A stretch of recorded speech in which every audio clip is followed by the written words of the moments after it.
I always tell people, well, there's two ways you get better at speaking. First of all, you need to watch lots of speakers. So I watch 10 speakers today. I watch men. I watch them in front of women. I watch them in front of big groups, in front of small groups, international, national. Here's a little ninja strategy for everybody in your audience. I watch a lot of award shows because when the person wins the Academy Award, they only have 45 seconds to connect with their audience. Welcome back to the What Went Wrong podcast. I am your host, Tabitha Thorell, and today I have a very special guest for you, Dr. Danny Brassell. And he is an expert in communication, and he has a passion for helping people deliver messages through communicating. He has a skill set that is top notch. Guys, I am so excited. I'm actually going to let him tell you where he's at today because he can say it so much more eloquently than I can, because we all know that we cannot wait to hear about the what went wrong. So Danny, welcome to the podcast. Thanks so much, Tabitha, and thanks for spreading some joy in the world. I really appreciate you.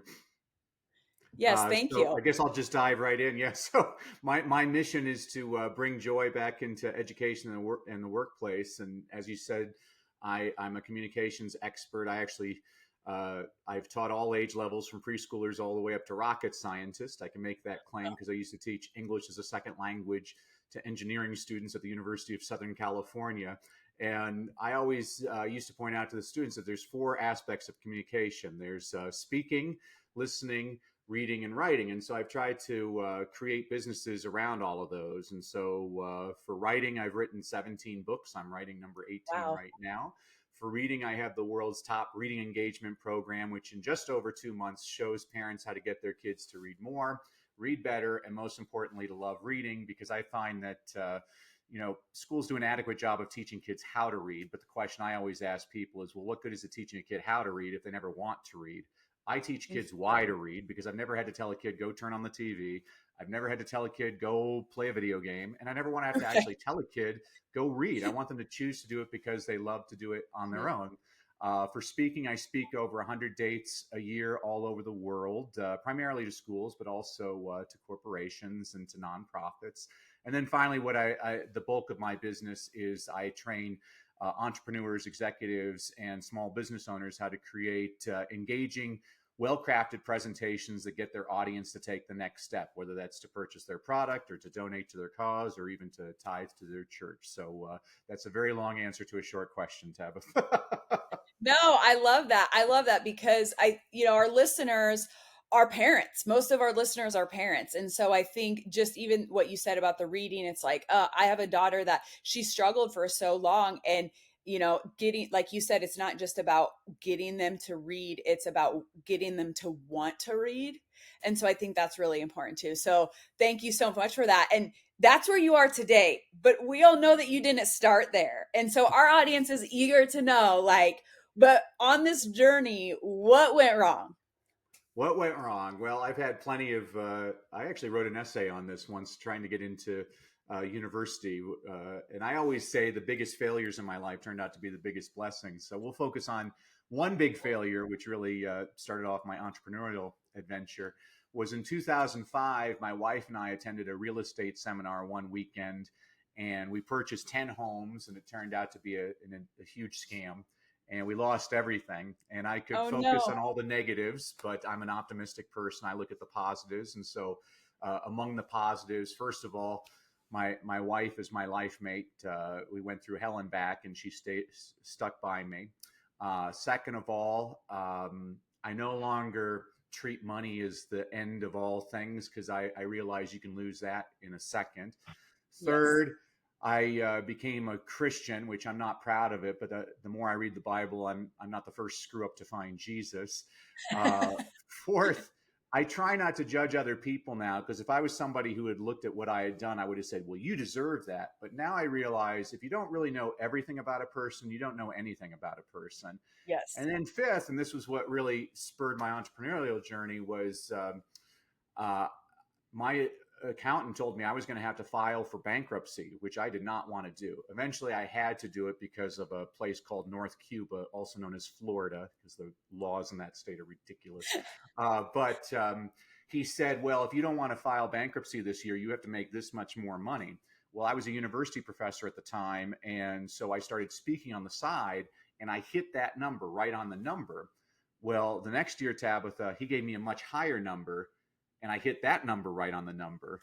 And so in year three, I thought, well, maybe I should set a higher number. And basically, during one of the worst economic downturns in American history, I was able to build a speaking business that far exceeded what I had accomplished in education. And what I love about your podcast is behind every success story, there's a lot of failures. I was actually speaking to a group of executives last week, all in their suits, and I asked them, well, what's the opposite of success? And they all said failure. I'm like, no, it's not. The opposite of success is not trying or quitting. I just read an incredible autobiography by Sir James Dyson, the inventor of the Dyson vacuum. In that book, he has two. This is his first autobiography where he's just introduced Dyson into America. The nonsense that guy had to put up with for 15 years, he could have quit so many times. He never quit. Now he's been knighted and he's the second wealthiest person in England. And I don't know him, but this is the other thing that drew me to you, Tabitha, is I don't think he defines wealth in terms of money. I was just saying this to a group the other day. I said, they asked me to define wealth. I said, well, wealth is whatever you want. If you want a happy family and you have a happy family, well, then you're wealthy. If you want excellent health and you have excellent health, well, then you're wealthy. And so I think too often society, and this is everybody's fault. Everybody wants to blame the media. I'm like, the media is a reflection of us, wealth is how you define it. And I think, and that's what I love about this podcast is behind every success story, there's a lot of failure, a lot of heartache, and people don't necessarily look at all the hard work that went into that success story. Right. We always see the people on the stage or the famous people, and we just see them in the spotlight. And it's like, there's a lot of behind the scenes that we haven't seen. I love that you brought up the Dyson vacuum, because if you guys check out, it's probably episode 3 or 4 of this podcast, I do a little blurb of the Dyson vacuum, of how many prototypes it took him to get the Dyson vacuum and how he couldn't even license it here. He had to create a manufacturing company because he could not manufacture it here. So you're talking about he created this and then he didn't have anybody to make it. I mean, that is persistence. You talk about Colonel Sanders with 1,000 hybrids, 1,000 times he tried to make the perfect kernel. And here we have people that can't get a business going in 6 months and they quit. And I'm like, if you're not in this for the long haul, if you don't look at the long game, we teach people real estate. Well, if you look, they're scared because they're like, what if I lose money? If you look at it the long game, real estate is the one thing that if you stick in the long game, it's going to make you money. Now, if you want a quick turnaround flip, that might not happen because of the markets and where you live. But so many people are that instant grad. We're such an instant society where we want that right now here. This is going to fill that void. This is going to make me happy. I don't want, but they're not willing to go through the stuff that gets them there. I just read a devotional to my daughter last night and it said, count all your trials joy. And that's such a hard one for Christians and non-Christians because they think, why are trials joy? But if you think about it, the trial is what builds you. Without the trial, you would not be built for what you're supposed to do. So for you, Danny, you were this professor and you were doing what you probably were passionate about. Most teachers go into teaching at any level because they want to help people. They have this gift. They want to spread it and teach it so that generations after them can have that knowledge of whatever they're teaching. But then you soon realize at the end of the day, I do have to make the mark with money. I have to have this relationship that's non-emotional and I got to figure it out. And you did using your gifts. And so many people don't do that. So many people just go to that quick fix money, but they're still miserable. And I ask them, what are your giftings? Are you using your giftings? Because you can monetize your giftings in today's society. You might not have been able to do that 50 years ago, but today you can pretty much monetize any skill set that you have, you can monetize it. So I love that. But I want to go back to the story that you said you and your wife went to this real estate seminar. and you got scammed. I want to go there just a little bit Hmm. because I want to know the feelings that you had in that time frame and what that did for you in the future, because I know whenever somebody gets scammed or jaded or whatever, bamboozled, I always say I never want to be bamboozled, right? What did that bring out in you, the good and the bad? Like, what that circumstance with you and your wife doing this, and why did you do it? Like, what was your motive for wanting to do the real estate thing? Oh, wow. You've packed a lot into one question there, Tabitha. Well, I mean, the motive was obviously financial security, which we Okay. lost immediately. It was a tough time, especially for my wife, because once I started speaking on the road, we had just had our second child, my son, and I really regret a lot of that time period because we had so many lawsuits going on and so many people coming after us. I mean, we were in danger of losing our house. We lost all savings, a couple of $1 million. It was a hard time, and I would never wish that on my worst enemy. But like you said, again, I always look at the positives, and we had to go through that. I'll tell you something that is interesting. This is actually kind of a cool story. Was I married my wife in 2002, and when we got married, she had two reservations about me. First of all, I wasn't Christian. And second of all, I was really into money. And isn't it interesting that the real estate catastrophe, two of the results of it was I became a Christian and I no longer really was so stingy with money. I was like, wow, Yeah. that's actually pretty cool how that Yep. happened. And plus, I've always had a healthy ego. And I think humility was a great lesson. Mhm. And I think this is also from being a parent too. This is why I don't watch the news, because the first four stories are this kid's missing, this kid's dead. And it's just very Yeah. negative, and I don't want to hear that. I think it's really important to surround yourself with people that lift you up. um, I I mean, my faith has been really important to me in terms of helping me see the long game, and it's actually something I've incorporated into. So basically, usually once a month, maybe a couple of times a month. It depends on how many people we're signing up. I run these workshops in Dallas, Texas, with my business partner Jimmy Hayes Nelson for 2 days. We work with small groups of about 10 to 15 people, how to create what we call stump speeches. Some people call them signature talks. You can call it Mhm. peanut butter and jelly. It doesn't matter what you Yeah. call it. But Right. this is a speech that introduces you to people.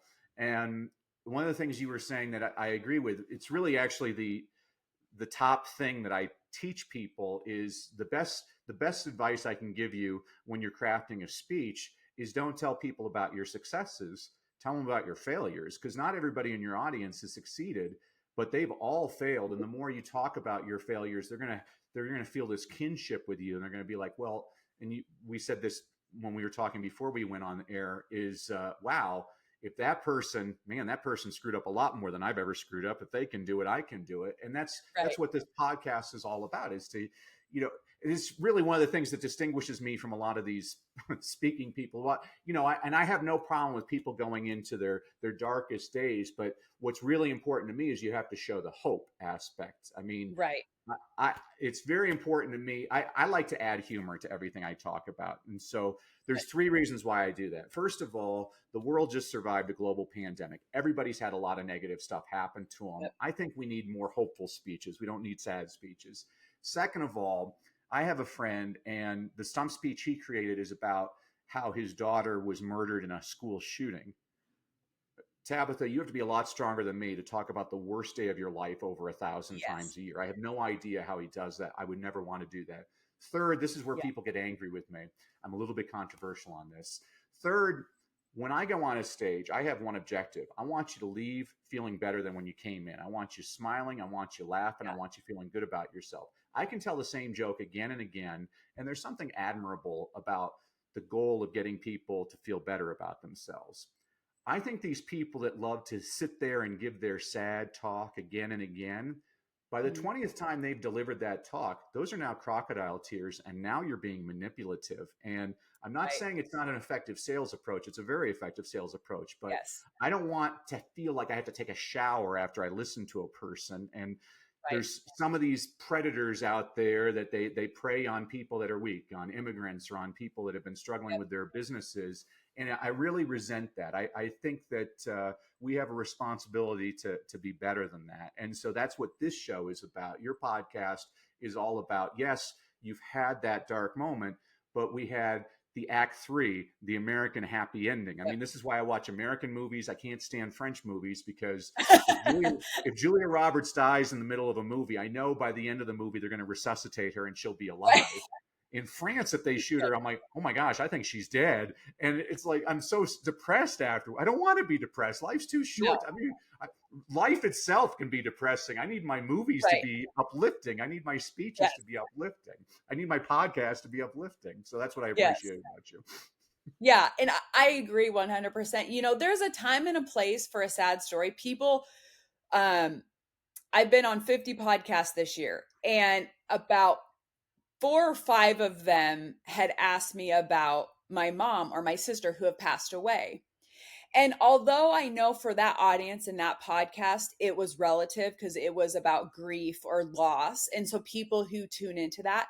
But honestly, for me, I give that story, but I tell people, but I gained so much from that. And that's hard for people who are grieving to hear because they're in their grief and they don't want to feel better yet. And I Yeah. think that's where people are. Sometimes they're stuck in their stuff and they just want to be there.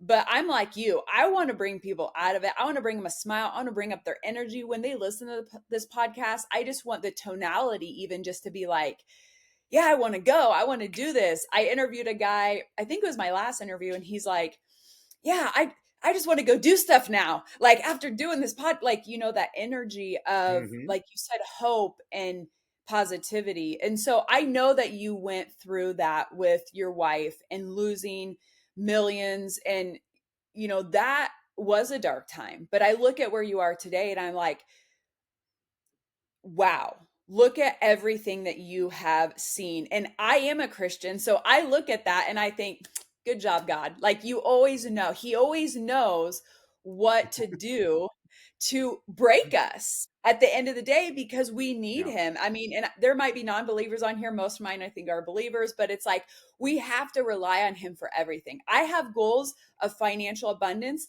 but I always tell Him, only with you, like only with God, only with humility, if that is what you want for me to do good on this planet. But I will not give up my marriage. I will not give my relationship up with Him. I will not give up my kids. If those are good, then yeah, let's have some fun with money because I feel like money can be fun, and not this heaviness that people put around it and the wealth and the greed and the evilness. It's like money's a tool just like the Yeah. screwdriver is a tool. So I love that. I love your story. I love that you're looking for hope and you go out and you want to speak to people and give them tangible things that can uplift their life. Because, like you said, there's too much negative. Our life can be negative. And so that's why people do tune into TV and podcasts because they want to escape a little bit of their own life.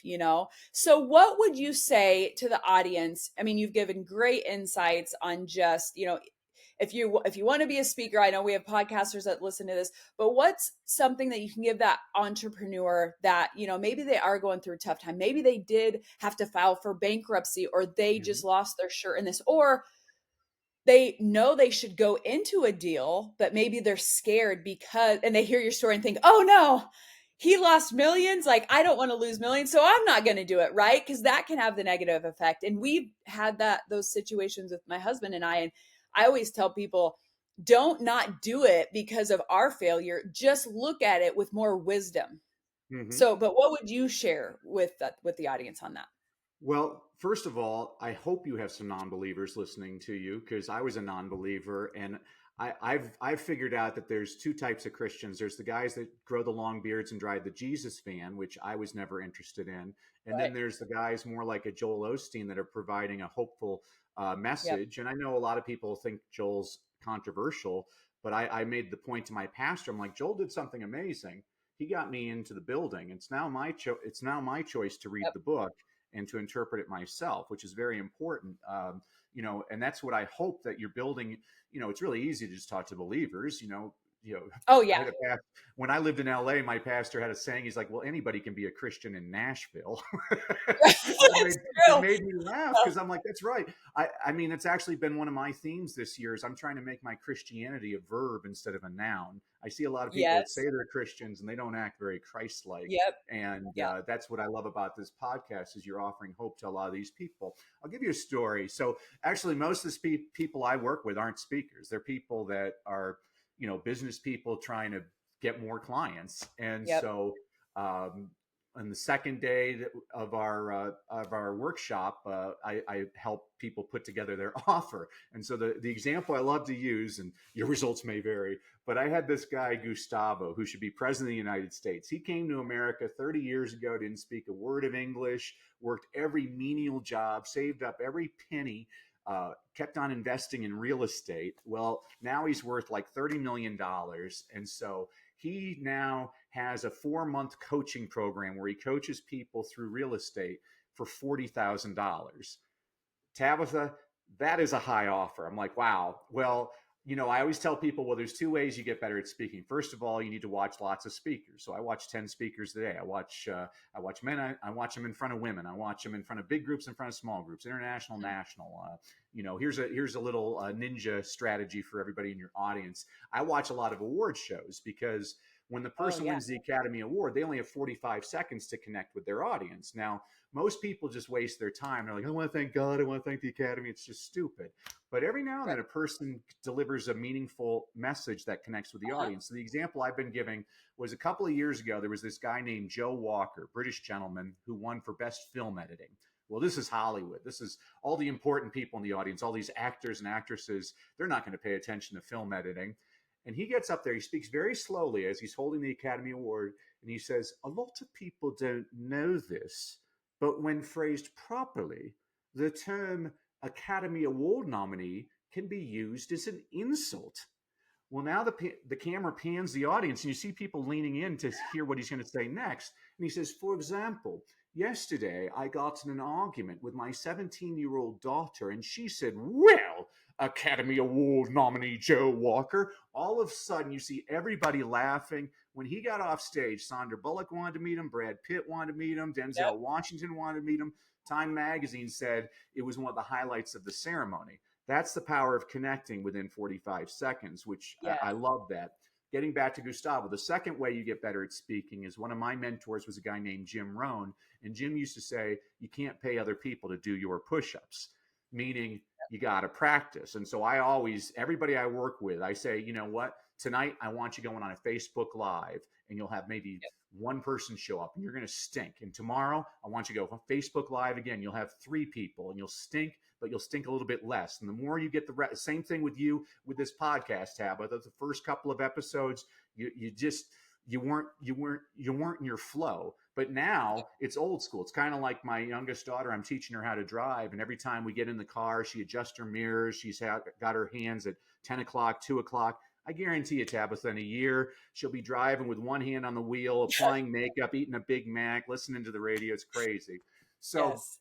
getting back to Gustavo. So I said, you got to do your reps. And he said, well, I'm going on a podcast tonight. And I say, all right, you got to get it. I want you to make the offer tonight. You'll stink, but tomorrow we'll get better at it. And I'm like, here's my phone number. I want you to call me tomorrow. Tell me how you did. He calls me the next day all excited. He's like, Danny, you're a genius. I'm like, did you go on the podcast? He's like, yes, I did. Did you make the pitch? He's like, yes, I did. I'm like, did you sell any? He's like, 23. Wow. Tabitha, reading is my specialty, not math. But if I'm doing my math correct, that night he On a was able to podcast? make $920,000 on an offer we had crafted that afternoon, and we're still in touch. This is a year ago. Not this I need past his January. number. January before. Well, it's amazing. Since then, he's made 8 figures on this offer, and what I loved about him is it's really my joy. I like working with people that do the work. I had another guy 3 years ago, and he did what I said. He just went on Facebook Live every single day. I'm like, get your reps in. Do the same speech every day. You'll get better every single day. He, like, the first day he did it, like, one woman accidentally came on from Ontario, Canada. The second day he had like 3 people on. He's now 3 years later. He's got an audience of 6,000 people, and he didn't make 7 figures, but he made close to 7 figures last year with That's that awesome. tribe that he built. And I love that. But Yes. that's what this podcast is about. They didn't just, you know, God doesn't want you just to pray. God wants you to pray and then do something. You got to do the Yes. work. And that's what most people, what I was just watching on Apple Plus, they have, even though I'm not a Patriots fan, they have this series on the dynasty about the New England Patriots.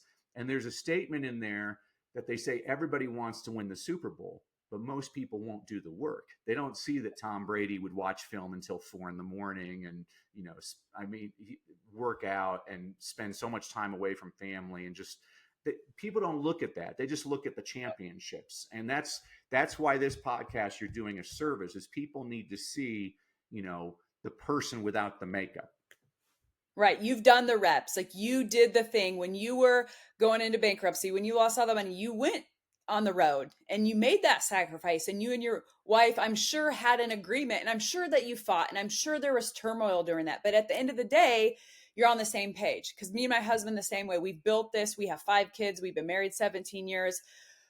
It takes a lot of grit to get there. People might see us today and be like, oh, it must be so nice. Oh, you just have all the things. And oh, you can just lose all the baby weight. You're not seeing me wake up at the crack of dawn. You don't see me at night doing Pilates. You don't see me running the stairs when I'm exhausted and then playing with it's like they don't see all the reps, because if they did, they'd be like, oh, okay. And that's not a pat on the back to me. That's just doing the work. Because like you said, God doesn't want you to pray. He wants you to do. And that's when you have faith, because the doing of the thing, the work. That's why we are created. Adam came on this earth. He didn't have to pay for anything. But guess what God said? Go work the land, because that's what builds the character. So I love that you're building your character. How can our audience find you? Do you have anything coming up that you want to share with them? This will be coming out in the next month or couple weeks. Awesome. So like anything that you have coming out this summer, just let us know. Well, as a thank you for enduring my story, I wanted to give everybody a couple of gifts. So if you go to freegiftfromdanny.com, again, Okay. freegiftfromdanny.com, I'm going to give everybody a complimentary e-copy of my book, Read, Lead, and Succeed. It's a book I wrote for an elementary school principal who was trying to keep his faculty and staff positively engaged. So I said, okay, I'll write you a book. So every week I give you a concept, I give you an inspirational quote, an inspirational story, a book recommendation on a book you should read, but you're probably too lazy. So I also give you a children's picture book recommendation that demonstrates the same concept. You can read that in 5 minutes. And then I'm also going to give everybody access. Last summer, I did a 5-day reading challenge online for about 700 parents around the world, where every day for an hour, I give you all kinds of strategies to get your kid to read more, read better, and most importantly, to love reading. Again, you can get those at freegiftfromdanny.com. And again, Tabitha, you are providing a wonderful public service. Keep on doing it. Keep on inspiring everybody out there. I really appreciate you. Thank you so much, Danny. Thank you for sharing and those gifts. We will have all the links in the show notes, guys. And don't forget, if you're loving this episode, if you feel like someone in your life could be impacted by this, share this with them. Don't be a taker, be a giver. I always tell that you don't have to be a giver. You don't just have to give things. Like, give these resources to people. Just this little podcast. If you know of somebody that could use this free resource that Danny is so amazing at giving us, so giving here, like, share that with somebody. I know you know someone who has a kid who doesn't want to read, because anymore kids don't want to read because everything else looks so enticing. So share this gift with them, guys. Share the love of this butterfly effect. I'm all about that. That's why I do this podcast. So write us a review. Let us know how we're doing on this podcast so that we can bring you the content that serves you best, because this is about you. And I want to bring people into your world that are going to help. So if you have any other topics or any other comments that you want to leave, you can put it in any podcast form that we have. And we're also on YouTube. So check us out. You can see Danny's amazing backdrop with all his books behind him. But Thank you guys so much for listening in. And remember, wherever you're at, if you are in the what went wrong, if you are in the trenches right now, if you just stay persistent and keep looking forward, the what went wrong will lead to the what went right. Just stay persistent. Until next time. Bye, guys.